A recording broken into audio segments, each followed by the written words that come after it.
I used to think the secret to keeping my kids safe in many ways and not getting into things that, could be destructive to them was to keep them busy. Well, some did sports, some did dance, and my boys were all sports, just loved it. Oftentimes we're looking for big changes in our life and we just have to make these small, tiny little tweaks. So I love that you learned that and experienced that with your profession. Yeah. Where you're just like, okay, hands down, it's just one tiny little change at a time. I think our losses can be our wins. I always tell my kids, we're failing forward, guys, like just fail forward. I want to see them failing because that means they're trying. And we're never going to be good at anything, when we start. Welcome to the Pretty Sister Podcast. I'm your host, Callie Stoyer, and I am so happy that you're here today to listen in on the podcast, which is a space for sisterhood and friendship, and we're building confidence and having a lot of fun and learning along the way. So thank you for being here. I honor you for taking the time to join in, and so glad that you're here. Okay, I have a wonderful guest today. This is a new friend of mine that I'm so excited about. I'm going to tell you just a little bit of backstory. We actually met last summer. Well, it was early fall, through a mutual friend, Mona, who's amazing. And you're her cousin, yeah. And we gathered and went on a hike together on this beautiful, magical, most pristine fall day, where the kind of day where you're just wanting to pinch yourself because it's just so gorgeous. And then we just hit it off. We just talked and it was one of those instant, I know you've had this before, girls, when you've just met somebody that you just feel a kinship to. They're like, oh, this is my person. Mm-hmm. That's what I've said this before, that's how my sisters and I would say, oh, this is a pretty sister, you need to meet her. Like it just, when somebody you connect with, it just feels serendipitous. It just feels like you've known them forever. And that is how our meeting was.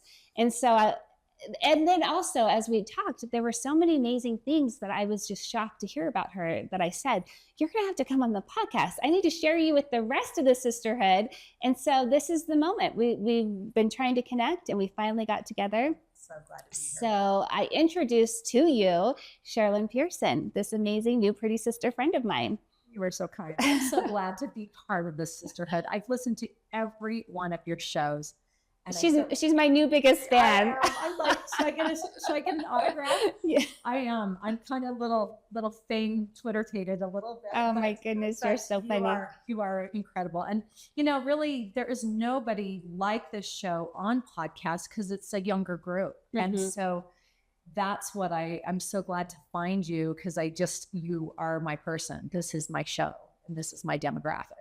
See, these are the kind of people you want to find in your life, to surround yourself with, people that cheer you on. Well, it's so brave to take this on. So scary. Our group just doesn't do this. And so as a result, none of us have this. And so grateful to you. Well, or maybe there's some out there, but with probably a lot more assistance than I have, possibly a lot more experience. I don't know. Yeah. I'm probably not the only one doing this, but I do feel what you're saying, where it is a lot of a younger crowd possibly out there talking. And I wanted to bring something to the table for our group. But also I feel like we, as the older women, do have something to share to the younger. So if we have younger girls listening, I want to help you. I want share some of our wisdom and experience. I have this feeling of, hey, I've been there, I've done that. I have a lot of empathy. In fact, the Lauren, who I interviewed last, if you heard her podcast, she is a young mother of 2 small kids. And I hear what she's going through and even see it. And it's like, you just remember, don't you just think back like, wow, you would never want to do it again. Never, and you wouldn't want to change it. But when you look back with nostalgia, it's like, wow, that was hard work. Yeah. And you're kind of glad to be done. I was so tired. I just became an empty nester, and I had my best work year ever. And I'm like, wow, that last child, just took a lot of energy. Yes, every single one. It's okay. Mm-hmm. They deserved it. They deserved all my attention, but I'm kind of glad for a new chapter. Yes, it's great. A new chapter. Well, we're going to just jump into your life, because I actually don't know the answers to a lot of these questions. I got a snippet on our hike that wasn't even long enough, which is why I've been dying to have you back, because you're so interesting and we're going to talk about it. So Cherlynn, interesting in a weird way. No, in a wonderful, beautiful way. So here's the thing that I was jaw dropped at. And maybe this is me fangirling now because I grew up, I had a fascination with boating. We didn't have a boat growing up, but I had friends that had boats. And so I had the opportunity to go boating. And in the process, fell in love with water skiing. And that was the thing back then. I mean, now it's much more surfing. But back in the day when we were growing up, it was water skiing. And you started on 2.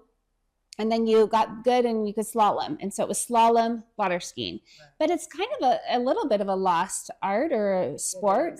It is. So here's the thing. She's a champion slalom water skier. A champion. I was like, you're what? That's so cool. Yeah.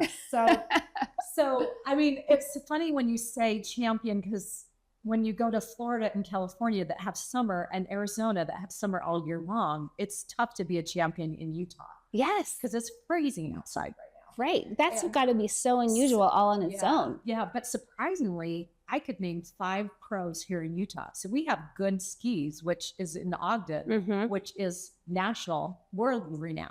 That's interesting. I wonder if it's because we value play more in Utah. Well, I don't know. We have large families.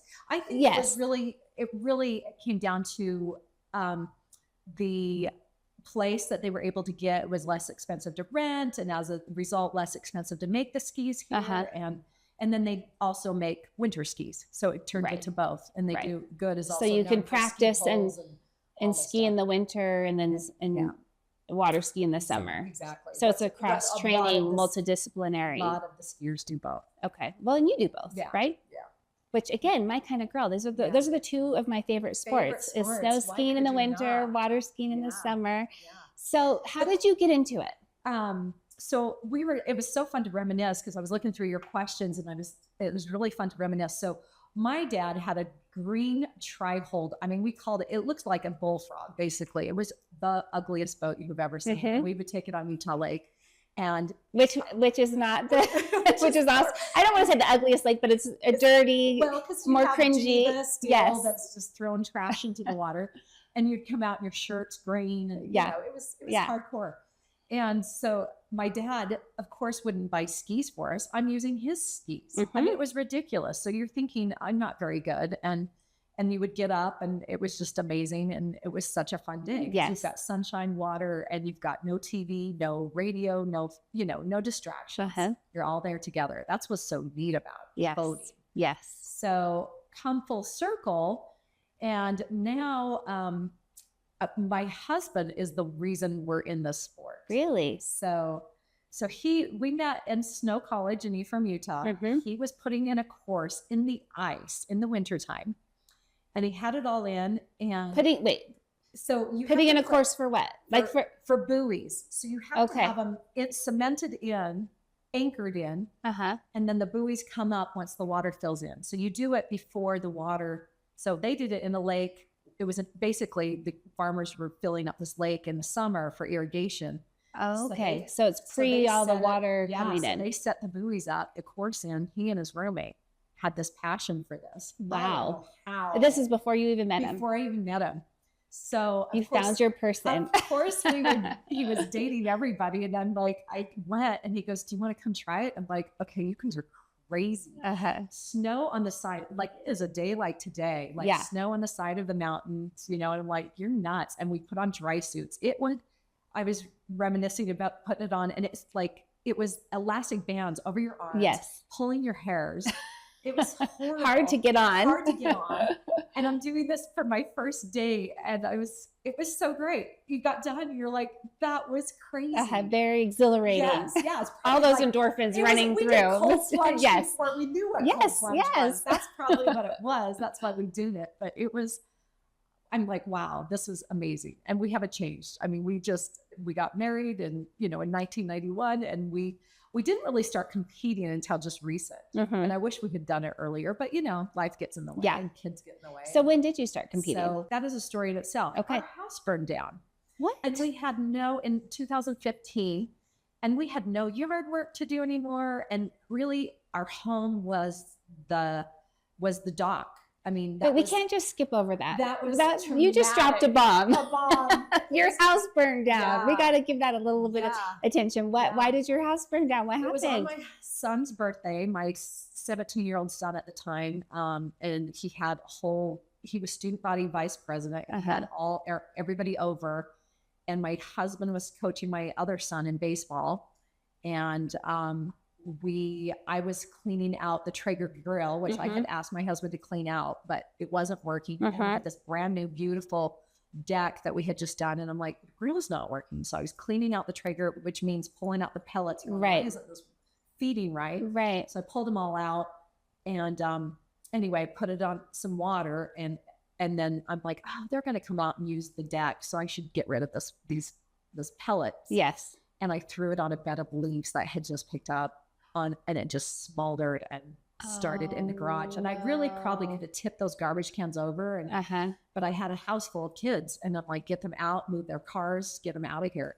And then it just went from there so fast for 20 minutes. I was even trying to get my car started, and somebody stopped me that I had never seen before, just walking down the street. And he goes, this is probably not a great idea. I probably would have blown up.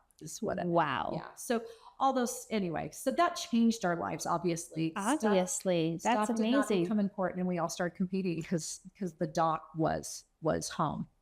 Wow. So you just made that your home, so and it was just familiar to us to be up at the while you were rebuilding your life. Yeah. That's So incredible. all my family were like, let's compete, because it just felt. And then we came back. I was with my daughter. We qualified for regionals. My husband goes, we moved like 5 times in, I think, a year and a half, just while we were building, because you just couldn't find homes close by. Right. Because you were probably renting and just going from rental to rental.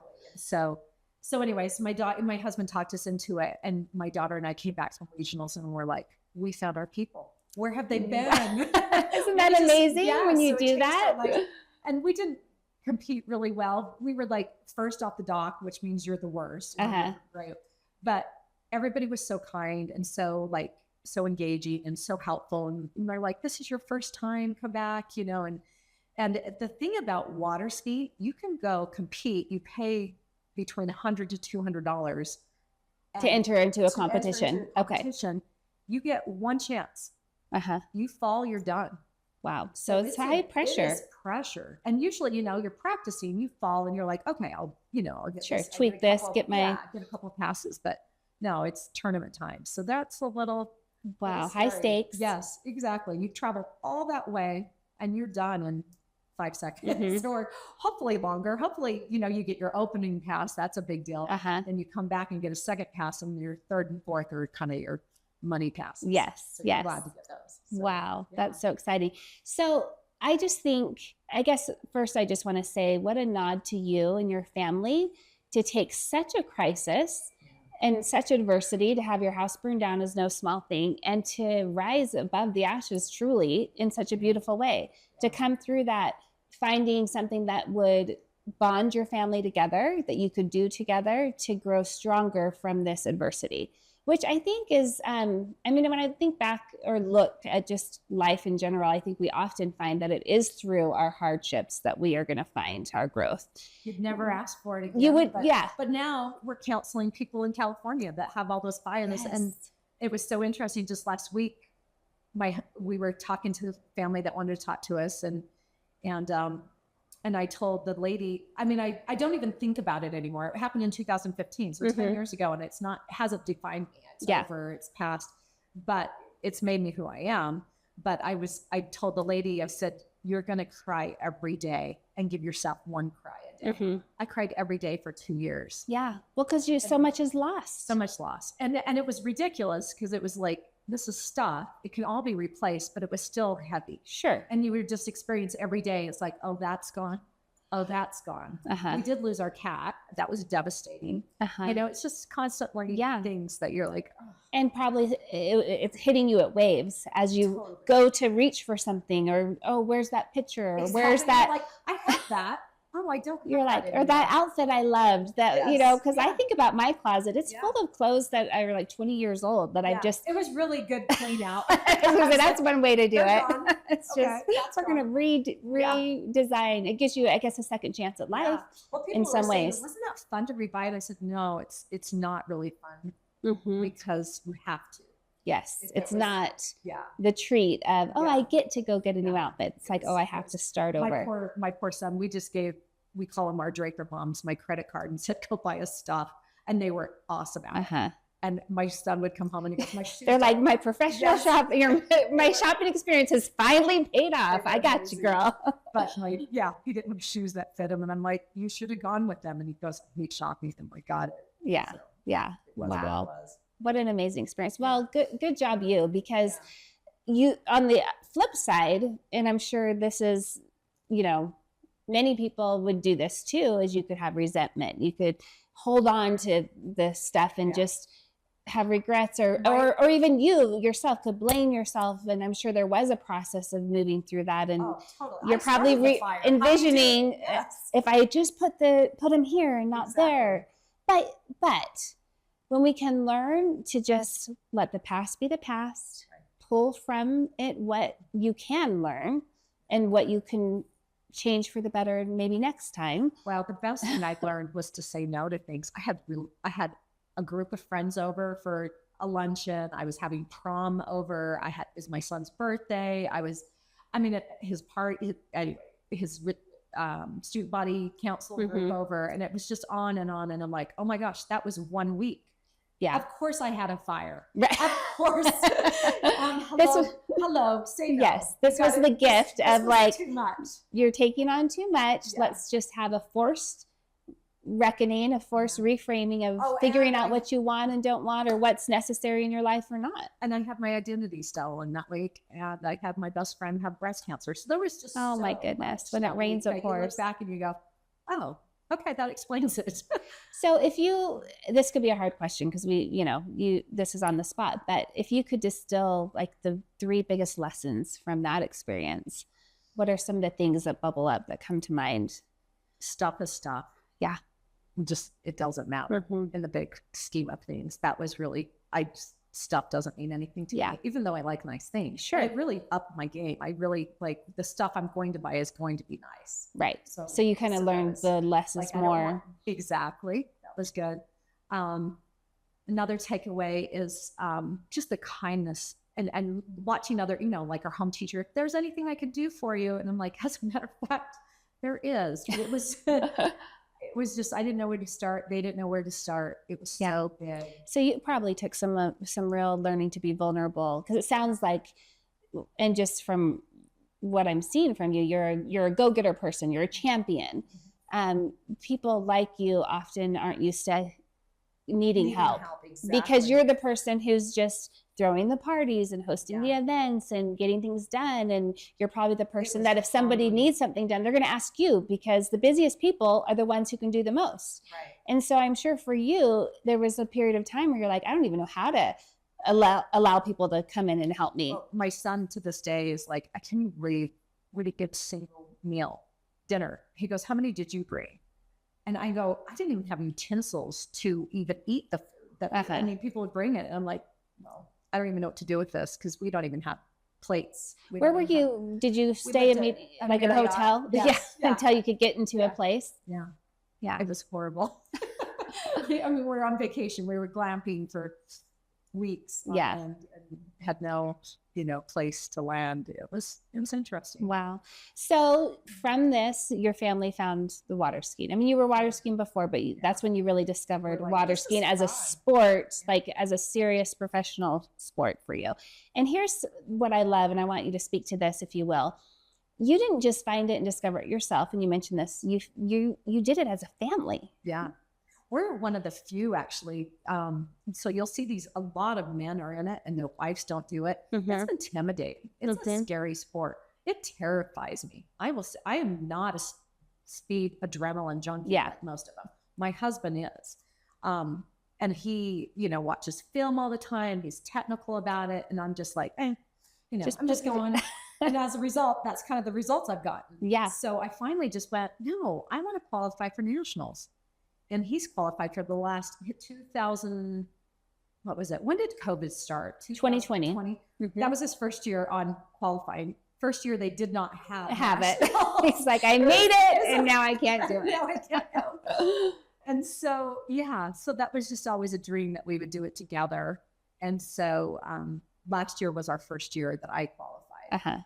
And he went and it's interesting competing as a team. I will tell you. So we went to regionals, and he didn't do as And well. regionals are in Florida? So or they California? go every other year. Back so and forth. It's East Coast, West Coast. Okay. So last year it was in California, and we went, and he did not complete a pass that he does in his sleep. And I'm like, what happened? And it was horrible because he is really technical and he's just doesn't miss that.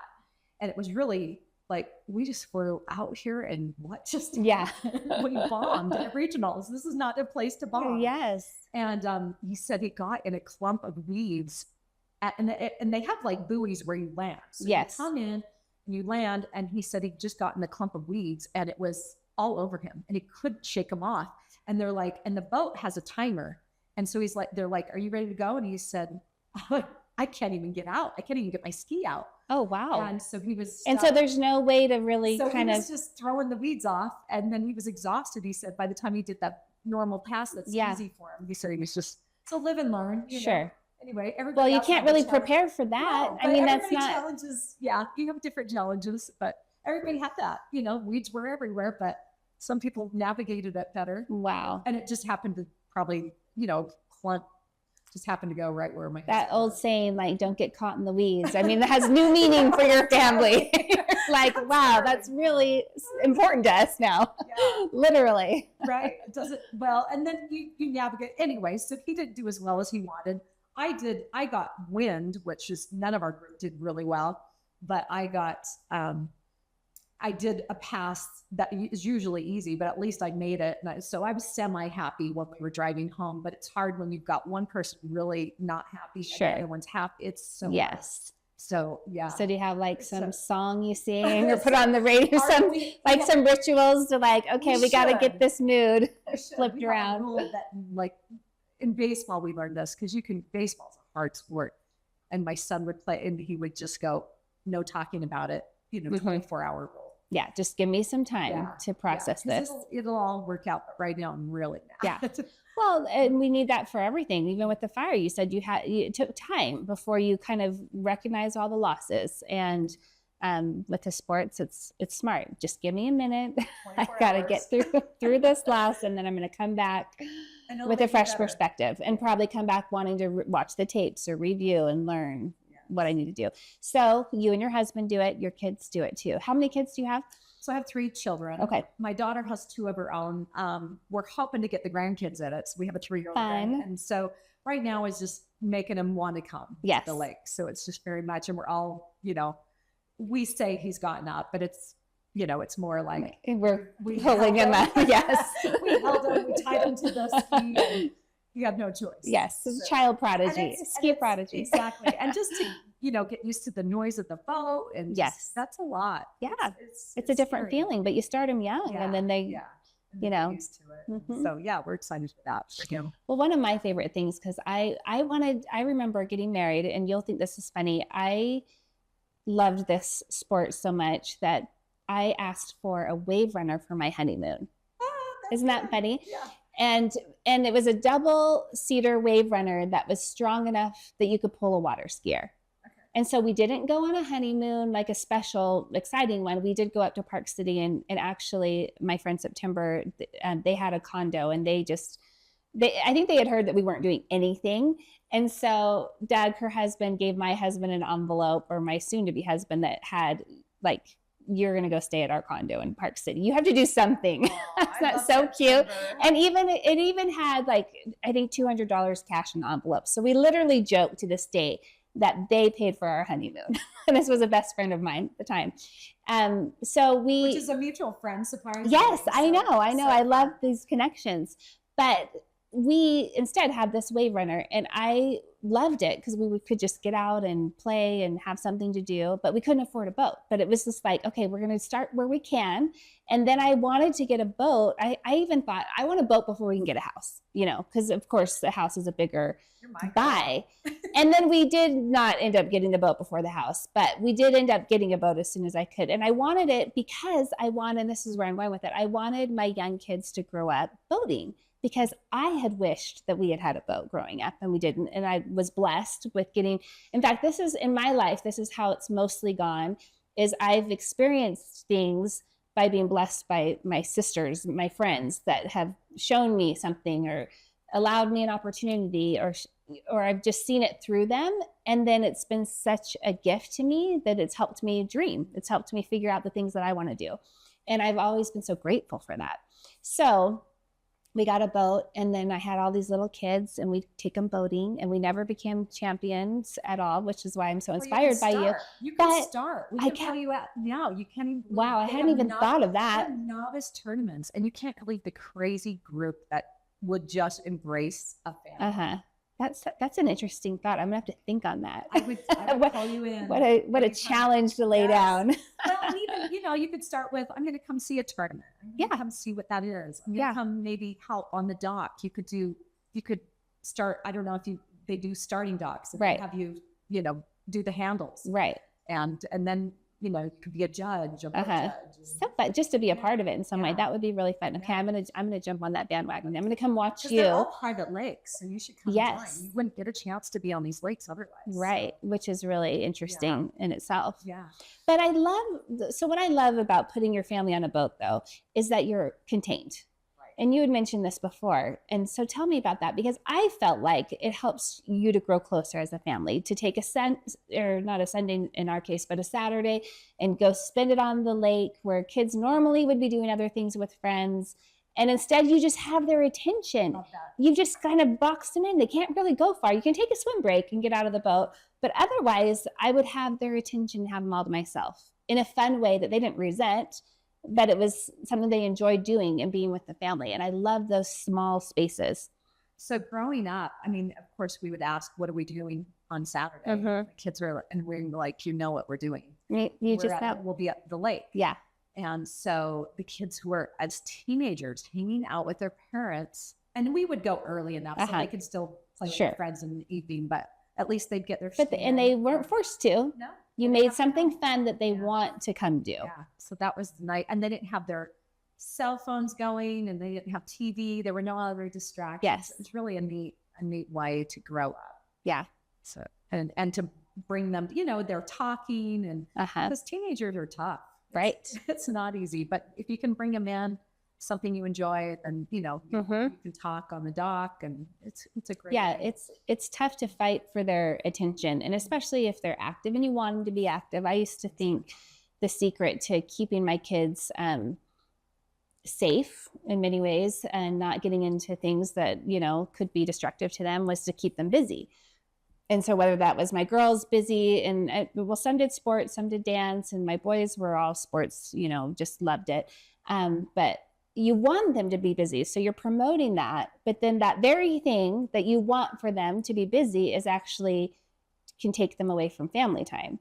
And so it's a hard balance of finding things that it's like that they want to do, because you've trained them up to want to be with their friends and want to be on their teams, but yet you also want them to be with you. So I think that we've got to, by upping our game and having a fun activity where they choose it is fantastic. Well, and that's why water skiing is unique, because I've gone to more baseball games than you can even imagine. I mean, I've probably hundreds of baseball games cheering on my son.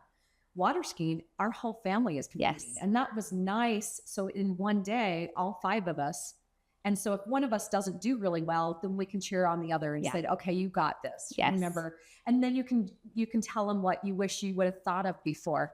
And I was taught the nice thing about water skiing too, I have access to all the pros. I texted before this, said Chelsea Mills, who's #1 woman in the country right now. I said, what would you say? And she gave me some ideas. She said, you can only think of one thing at a time. So you usually have, like maybe a gate thought, not a full sentence, just a thought, just one word kind of thing, like hips up, hands down. Just kind of that simple. And she even writes about her ski. And so those kind of prompts are big. And I'm like, I wonder. And I start to pull it into my pickleball even. Yes. It's like, okay, remember just one hands up, don't put them down, because obviously you got to be ready. Yeah. And so anyway, if I gave that kind of, attention like I do water skiing, because water skiing's unforgiving. It's just, it's a top sport. In fact, the top water skiers Chris Parrish, who taught, we went to Acapulco with him. He's one of the pros, been around for a long time. He water skied every single day, and it would be amazing to increase by 1 buoy in a year. So this last year I increased by 2 buoys, and that was like, just amazing. Hallelujah. Yeah. Those kind of improvements are hard to navigate. Wow. And it honestly I did not do that well at nationals for what I wanted to. It wasn't my PB, is what we call it. Yeah, personal best. But it was, I came back and I was listening. It was on TV, TWBC. Wow. Shout out to Ben Stadelbauer, so again, you've got those nerves going, I'm on TV. This is going to be bad. Anyway, or really good. Anyway, but so I watched it over and over, of course, and it's on my huge screen at home, and I get to watch it all winter long. And I listened to the comments, and I came back and was able to practice a little bit before it got cold. And I'm like, oh my goodness, what he just said, hands down rather than hips up, same thing. But for some reason, the way he said it, now I can make my now in your mind hour pass. Exactly. It's just amazing. But those experiences, I needed a new coach. The guy that was commentating coaches college students worked for me. So that's amazing. Oftentimes we're looking for big changes in our life, and we just have to make these small, tiny little tweaks. Right. So I love that you learned that and experienced that with your profession. Yeah. Where you're just like, okay, hands down, hip, it's just one tiny little change at a time. Yeah. And I also love that you're just picking like one word or one trigger reminder, because I've been saying, and this is a practice I do at the beginning of the year, is pick a word for the year, and or sometimes it's a phrase or an affirmation. You touched on that. What's yours? Well, so mine's it's a phrase that I picked actually from reading my scriptures, and I often do come to me that way, but it's faith, unshaken. So faith, and then I have in my mind faith, and then an arrow to unshaken equals power. I love it. And it came to me from reading a scripture, Jacob 4, I think it was 6 and 7. Anyway, where those words just popped out as I was reading them. And then it's been helpful already as I've hit situations, and it's like, nope, faith unshaken gives me power. It gives me that access to the Lord's power. And so I'm just going to stand in my faith. And every year I've picked something different. Last year was actually success. And when I would hit a roadblock or hit something, I would just, nope, I will give into the success was just coming to my mind, success. And, whether it was with a child, a relationship, whatever, it was just, nope, you can have success in this. And so it would just give me what I needed to move forward.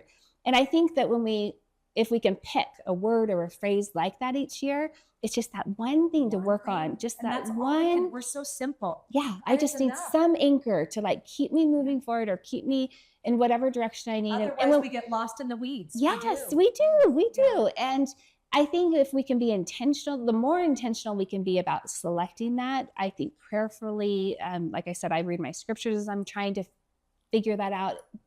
It becomes more personal and more relevant for what we specifically need in that year. So mine last year was royalty. So I wanted to teach myself. I'm like, we are all daughters of a Heavenly Father who loves us. Yes. Amen. And we need to treat ourselves that way. Absolutely. We need to give ourselves love and grace and okay to make mistakes. Okay to try new things. Yes. Okay to love others. Yes. Treat others like daughters of Heavenly Father, like they are. So everybody was royalty. Yes. So, which was great. We can all be royal. It's not like we're putting anybody down. It wasn't the purpose. Right. We're all there. See, we are so in sync, because you don't even know that the pretty sister, kind of the symbolic, I want to say crowning thing, but it's a crown. Yes. Like that is the image that goes with pretty sisters. And so when we've, inducted people and done the pledge ceremony that we do, we put crowns on our heads because it's that imagery, that just the reminder that we are all royal daughters of God, and just recognizing our heritage of who we are. And that crown symbol is the reminder of that. So when I explain your podcast to other people, I said #beautiful daughters. Yes. I love that. That's for you. Yes. It's the same thing. Too. Yes. It's the same thing. Yeah. So, however you want to word it. Hands up, hips up, hands down, whatever you want. Yes. It's just connecting to you, that inner divinity of who you are, and remembering that and finding ways to remember that, to bring out that greatness. So my word this year, and I just put it on I wrote it on my mirror this morning, is win. And so like all we're gonna do is win. And I, you know what, you're not always going to win. In fact, I played pickleball on Monday and I kept score of everybody's sport and I was the bottom for the first time ever. But my work is going really well. Yes. So you're winning somewhere in life. I'm winning somewhere, but it was okay. I was like, okay, I need to give this more attention. Well, even I think our losses can be our wins. I always tell my kids, we're failing forward, guys. Like, just fail forward. I want them, and sometimes at dinner conversations, I'll say, what are your fails for the day? Like, I want to see them failing because that means they're trying. And we're never going to be good at anything, when we start. I've said this about this podcast. I haven't been good at it at the start, but I'm learning as I go, whether it's lighting or sound or just getting more comfortable doing it. It's just a process. And I hesitated for years on starting until I finally was like, no, I'm just going to start imperfectly. I love every one of them. And I can tell the beginning to the end, but they're still great. Oh, thank you. I can see the process and they're all great. It's just it's a process of evolving and developing. And I'll say this to anyone listening, start whatever it is you're thinking about, because you aren't going to be perfect at it at the beginning. And you're not designed to be that way, because we have to learn step by step, precept upon precept. You weren't, a champion water skier the first time you started. You probably had a knack for it, and a love for it, and a passion there. Things that kind of fuel that fire, but you had to learn the techniques and you had to be coached and you had to perfect your art. And terrifying. I mean, it's scary. We're all uncomfortable in doing things. And you just had a quote. So I was looking up and I ordered this sign for you on Amazon. It didn't come in time. Oh, you're so sweet. It's Nelson Mandela's. It says, I never lose. I either win or I learn. Oh, I love that. That is us. That is perfect. So constantly learning. And so I got to tell you, my first time going to nationals, I wanted to just throw up, because I've never been there before. Oh, I can imagine. 112 degrees and all the prep. And then there's girls that are mean and you're like, to be intimidating, or they had to get in their mind. They didn't want to talk. And I'm a talker. I'm like, you want to chat. So it's interesting trying to navigate everybody. She's like, wait, these are my competitors. Yes. These are my best friends. And I'm like, but really, we're competing against ourselves. Yes. But yet, really, I want to beat those that are ahead of me, or go before me, because I should. Yeah. Because I'm ranked higher. But my ranking was at a lake that was slow, an easier lake than the one I was skiing on for nationals. So I didn't do what I thought my potential was, but that's okay. I'll regroup. And then I went back home and I'm like, no, I don't even miss that pass. What happened? I just didn't peak at nationals. Right. I thought I should have been. And that was frustrating, but that's okay. I learned. It was my first time. So this year going forward and I looked at all the people and you can see which tournaments they've done. I didn't do half as many tournaments, not even half. You're just jumping into this late, really, for your sport. So I'm like, okay, I'm going to at least give myself more opportunities. Yes. So that's kind of my goal this year, is just give myself. And then if you sign up for more tournaments, inevitably it's going to make me practice more. Yes. And more intentional. Yes. So sometimes you just go out and you're like, I'm just having fun and chatting, and I'll just throw on a jacket and I'll go. And I'm like, well, that was a waste of time. Sure. Because I didn't. Because if you're going to do it, you want to give it your best. Yes. Yeah. I love that. So that was one thing, my friend Chelsea Mills said, make sure you do the same routine.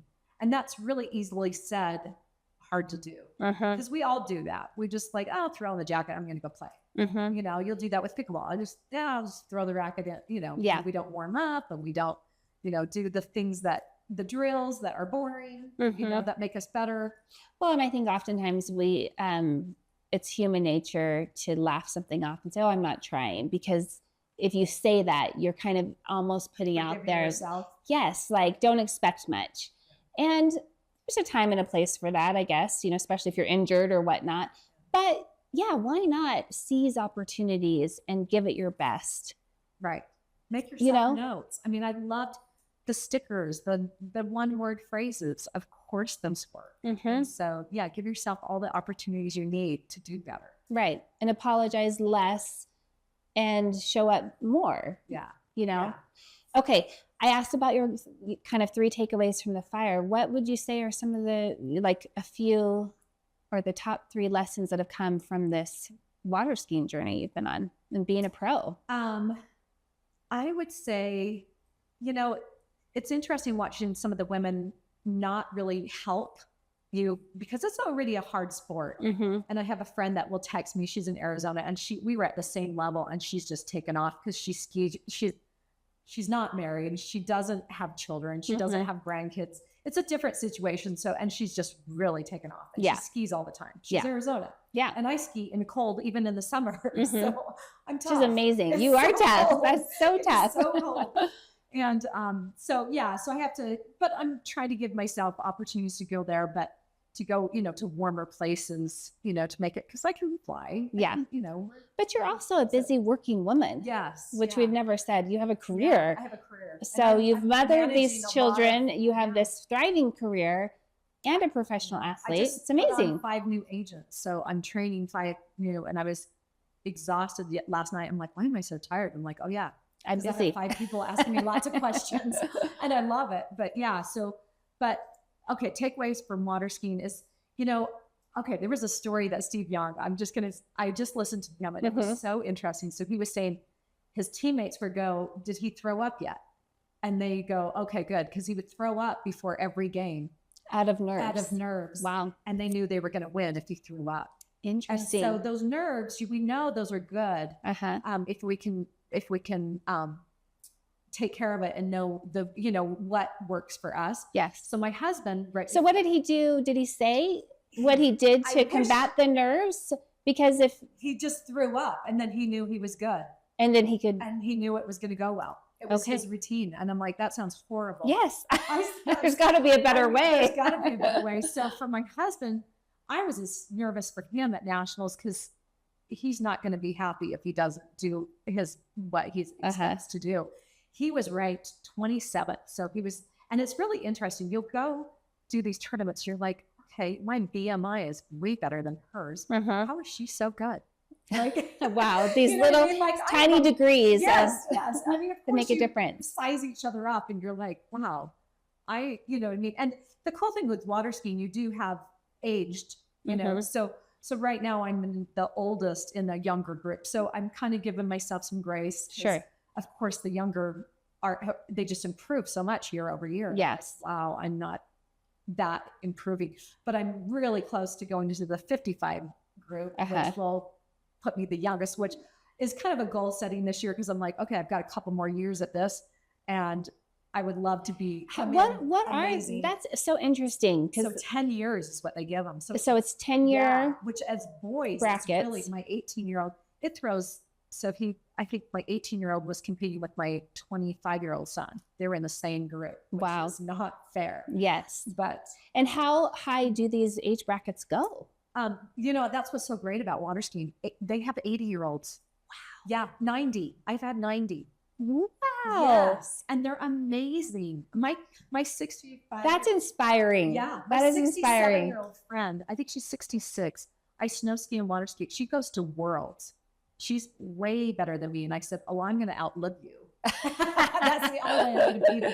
Because at this point, she's so we possibly may, with the way all of the different, you know, discoveries of how we can live longer, younger longer.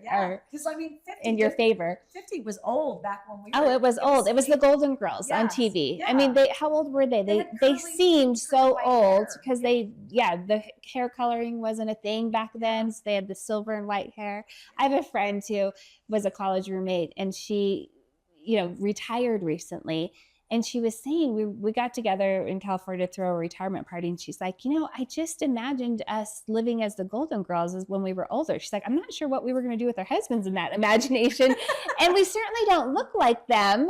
Yeah. But that's, you know, like what would be fun to just be all hanging out like that. Roommates, like later in life. So we're just saying it's so different than what you thought now that we are at these older ages of empty nesting and some retiring, and we're redefining it. Exactly. Which is really fun. New.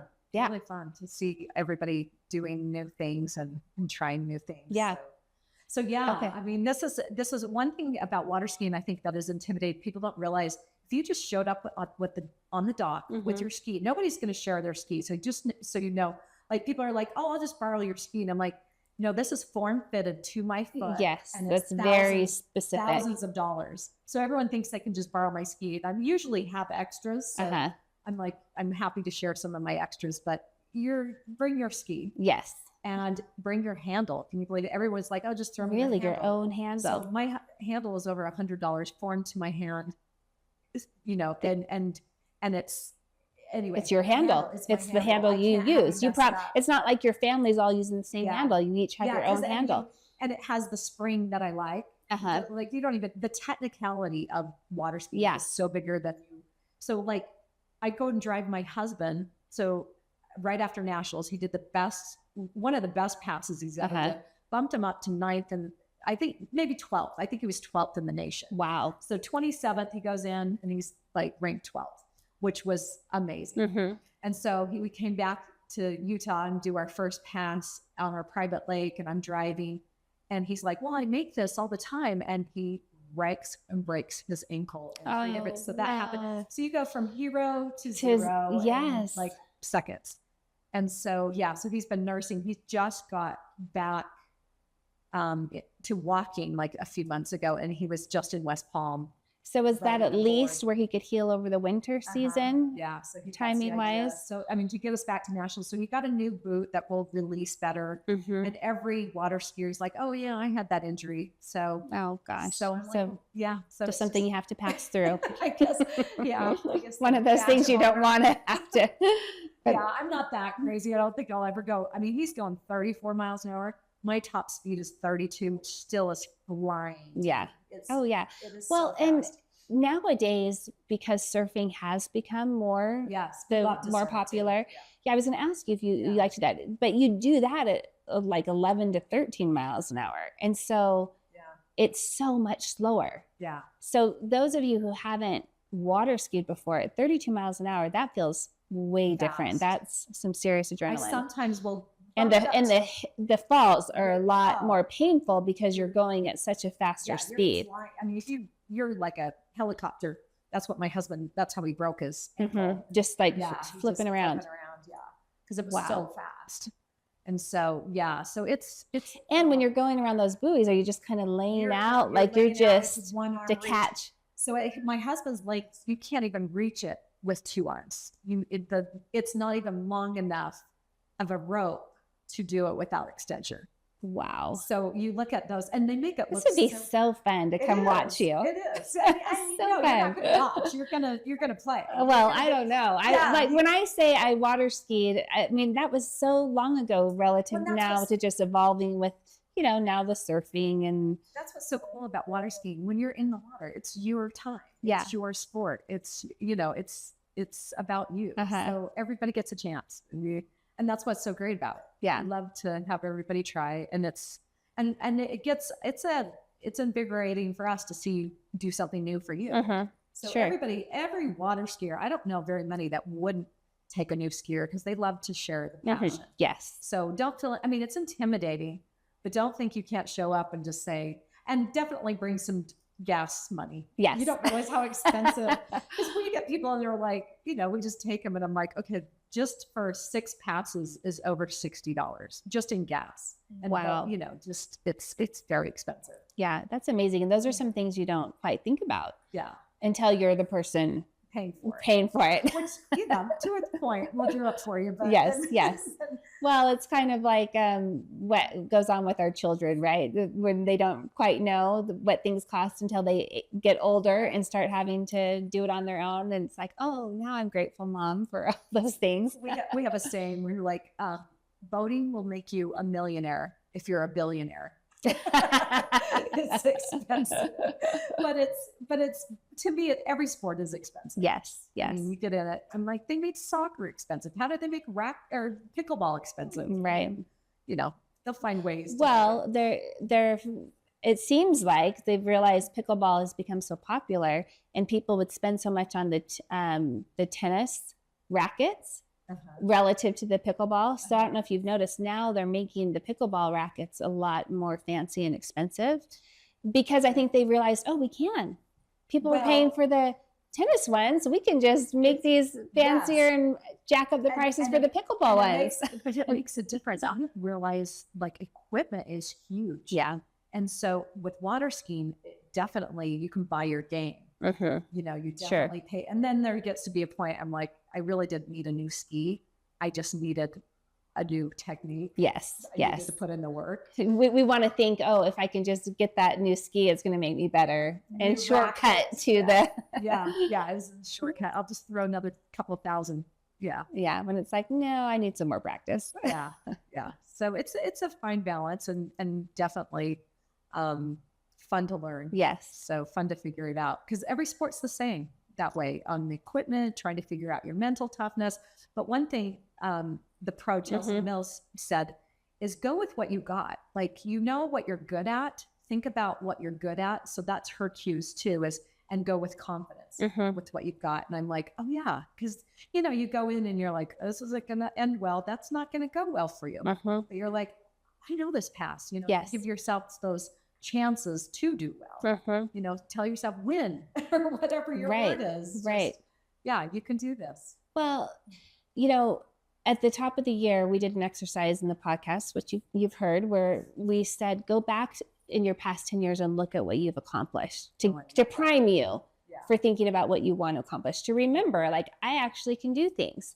And I that's what I thought of when you said to go with what you've got. Like, you've got to remember you're coming to the table with something. You know how to have success. You've done this before. And I think sometimes we forget to give ourselves credit for the lessons that we have learned, the things that we can do.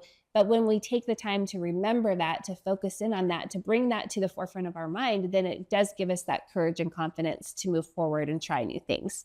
And, you know, one of the goals and aims for Pretty Sisters and for the podcast and the book that I wrote is to increase people's confidence, women and girls, to remember who they are and to have the confidence to live their beautiful life and to try new things, which I think is so cool that you've done this. So what would you say to somebody else? What do you say to your own kids, to yourself, to build that confidence to, you know, it's hard to compete. I mean, it's hard to be a pro. It is. And you've touched on that a little bit, but if you were to, like, what is it that you're doing that you could share with us to bring that type of confidence to try, to show up, to get back up when you fall? I mean, there's a lot of elements to it. Have you ever thought about what it is that's helping you be a champion? I think you just said, I think one thing is just to sign up for the tournaments. Show up. Say, okay, I'm going to do this one, which is, and even sometimes it just makes you scared. You're like, oh, I hope I'm ready by March. So my friend is like, come down, you know, we start our tournaments earlier, which makes you better longer. So you want to peak at nationals. You don't want to be worn out, but I want to give myself chances. So she starts and our first tournaments here in Utah is June. Okay. So that's kind of a goal.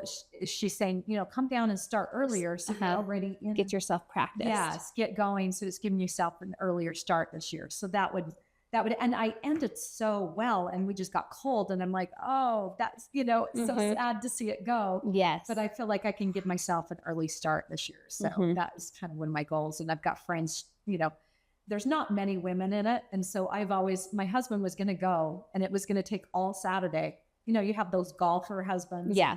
So if you can't beat them, join them is kind of philosophy. So that is kind of, I'm like, oh, I get how this is going. Yeah. And as a result, I've loved it. And I've been able to be around some really fun people, really funny people. They're hilarious out there on the lake and just having a good time. So fun. Yeah. And anytime, really, anybody will take you. Honestly, we're happy. It's called Pass the Handle. Everybody's happy to help bring you along, because we realize we've all been there. It's scary. Yeah. And so don't be afraid of it. I love, so one of the things I've often said is you just gotta, when you do try something, you just gotta go all in. You gotta jump in the deep end of the water. You know, that's the commonly used as a metaphor for going all in. It's just to jump in. And here you are, literally, you just have to jump in the water, right? I mean, whether it's cold, Whether you've got to travel to these places, windy. Yeah, you're going all in. You're jumping in. You're like, I'm in the water. I'm doing this. And some of them, you think water is water, right? Mm-hmm. Our water, where I am, because it's cold, is fast. Yeah. Like really fast. Oh, interesting. And like you actually go faster. In our colder, the colder the water. And the warmer is slow. So I go to California and like my husband and I were commenting on it. Why did we not do as well? We're like, we were exhausted. We feel like because you actually sink more. And so you're actually tired because we ride higher in the cold. And so that's interesting. So it's like something that's harder for you is better for you. Yeah.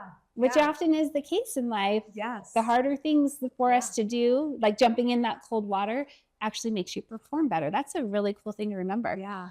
So it's interesting. But yeah, I mean, we have, and just giving myself more opportunities is kind of the goal is like, oh, of course, you didn't give yourself enough times to get that score. Yeah. And so you just keep, and getting past those nerves. Yeah. The more tournaments you do, obviously you get past that. Sure. It doesn't become as big of a deal. Yeah. I mean, for me to do nationals and feel like throwing up was like, okay. But I was going to share. So I talked to my husband. I said, let's not do what I did because I'm so nervous. Mm-hmm. Let's make yours better. So he was after me and I made him do yoga. And he goes, that was the difference. Just getting into breath. Well, just stretching even, just like getting his body, like, because he doesn't do it very often. Yes. And so that helped a bunch. But I was going to share with you, there is a pro this year, Corey Vaughn, who is like in his 30s, probably done with his pro, and he won a tournament for the first time ever this year. Oh, wow. I love that. I met him at nationals and I said, what was the thing that, you changed? And he stopped drinking. Oh. That was his thing. Interesting. And so I'm like, way to change, way to realize I really, really want this. Why not give myself an opportunity to do well? And he did. And he performed like he could. And he gave us, so usually it's just one thing. Tweak and just go, why is this not working for me this year? What do I need to do? And it's one thing. That's all we can do. One thing, one day at a time, one step at a time. Yeah. And make those reminders, move them out. Because you think we would remember one word, but we don't. Yes. Which is why it's so important to print it, put it on your fridge, put it on your mirror, put it somewhere visible so that you can have that trigger to remind you. Yeah. And the visual, I love the visual. Yes. I love the writing it down. I love, and just more places too. Yeah. We need to give ourselves every chance and opportunity for success. And so, treat yourself kindly by making it easier for yourself, Exactly. Give yourself an opportunity. So. Yeah. Well, and I love that you keep using the word opportunity, because the more we can see opportunities in our life and seize them, the more success and joy we're going to cultivate. And some people will have the mindset that opportunities are given to you, but I'm of the mindset that opportunities are something that the more we see them, like we create them ourselves, by seeing them and recognizing them. And the more we take them, then the next ones present themselves.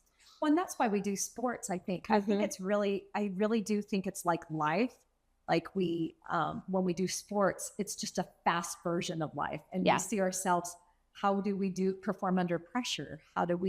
What do I do when I get in this situation? What do I do in this kind of social situation? Yeah. When somebody's mean to me, how do I get out of this? Or how do I rise above this? Yes. It reveals so many things about you and your character.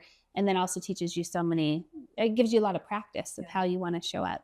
Well, and it's so interesting in the water ski community. I'm like, some of these women are so mean to each other. And I'm like, we're competing against ourselves, right? This is not necessary. It is not. Yeah. I mean, I know you want to get podium. Okay, great. But it's really about you. Yeah. I mean, this is a very personal sport. We're not even on a team. Right. Let's help, let's help each other. Let's cheer each other on. Yeah. Celebrate each other's successes. Exactly. Well, we go so much further when we feel that type of spirit amongst each other. We do. Because it's already, just to sign up, just to do anything that we do is hard. Yeah. It's hard enough. And it's worth celebrating. Yeah. Oh, it's been such a fun conversation. Thank you again for being here. I've learned so many things just being with you and hearing from you and being in your presence. Is just, I wish I could bring everybody into the studio so you could just sit side by side and learn from you. So thank you so much for taking the time. Oh, thank you. Thank you for your contribution to our demographics, to the women in general, and to our age group. Well, you're welcome. And it is my sincere hope and desire that we can gather more Pretty Sisters just to share in each other's presence and the stories. You know, everybody has a story, everybody has experiences, and I believe the more we can just celebrate each other and learn from one another and feel that sense of we're in this together, that we're going to be able to just live a happier, more joyful life. Thank you so much, Pretty Sisters, for being here with us today. It's been such a fun conversation, and I hope that you stay pretty, and we'll see you next week.